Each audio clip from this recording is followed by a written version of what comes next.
le 15 novembre 2017. Une date à inscrire dans l'histoire du cinéma. Car aujourd'hui sort le nouveau film de Guillaume Gallienne. Non, je déconne, tout le monde s'en branle. C'est Justice League en 180 secondes.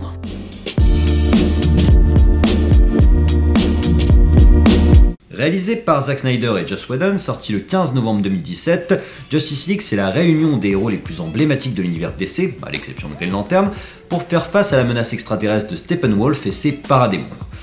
Alors je vais commencer par être positif, je trouve que Justice League n'est pas un naufrage, c'est un blockbuster qui se laisse voir, qui est sans ambition, du coup ça plaira probablement aux néophytes et aux amateurs de films d'action, plus qu'aux amateurs de comics. Parce que dès qu'on creuse un peu, dès qu'on recherche une identité cinématographique ou de réalisation, et dès qu'on cherche un peu d'ambition par rapport à l'univers DC, par rapport à la richesse des comics, et ben là on tombe sur un os parce que il est très loupé, principalement parce que je trouve que ce Justice League est l'aveu d'échec de la part de Warner, d'être incapable de créer un univers partagé. C'est l'erreur de vouloir faire comme Marvel. Sans avoir leur force, sans avoir la force de leur casting qui a eu le temps de s'installer, sans avoir la force de cet univers partagé qui est géré à la perfection chez Marvel et que ce n'est pas du tout le cas de DC.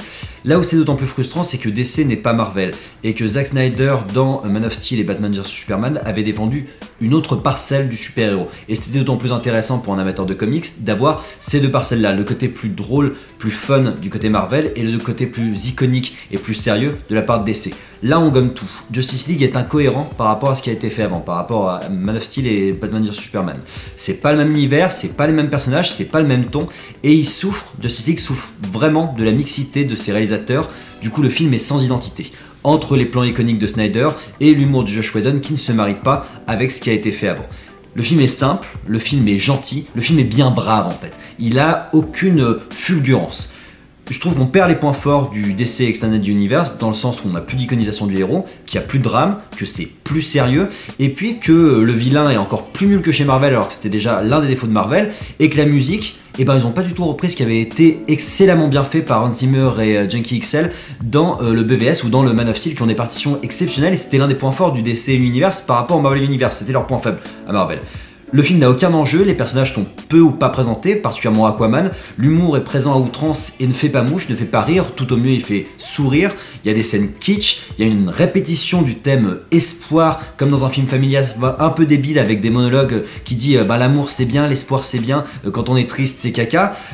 C'est pas du tout la réunion attendue en fait, c'est un film assez enfantin, il n'y a pas de surprise, le scénario est vide, c'est charcuté au montage, Snyder a complètement disparu, sa patte a complètement disparu du film. En fait, sans être un mauvais film, je trouve que Justice League est l'aveu d'échec de Warner dans le sens où il n'y a plus rien de créatif à son bord. Snyder n'est plus là pour défendre une vision, il n'y a plus de vision, mais ça sert juste à se faire de la thune sur les miettes laissées par Marvel sans aborder la question de l'univers partagé avec autant de sérieux que le studio Marvel.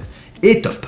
Voilà, vous m'avez peut-être trouvé un peu dur par rapport à Justice League, je tiens à préciser que je trouve que c'est un film qui se laisse voir, qui n'est pas déplaisant, j'ai passé un pas si mauvais moment que ça, mais par rapport à ce qui a été instigé chez la concurrence avant, et je suis obligé de le comparer à la concurrence, étant donné que Justice League essaye de copier la concurrence, et ben c'est largement en dessous et ça arrive avec beaucoup de retard. Je vous ferai une critique avec spoil et je vous ferai une comparaison de Justice League Avenger pour bien mettre le doigt sur ceux qui posent souci chez Warner très prochainement, je vous invite à regarder ça.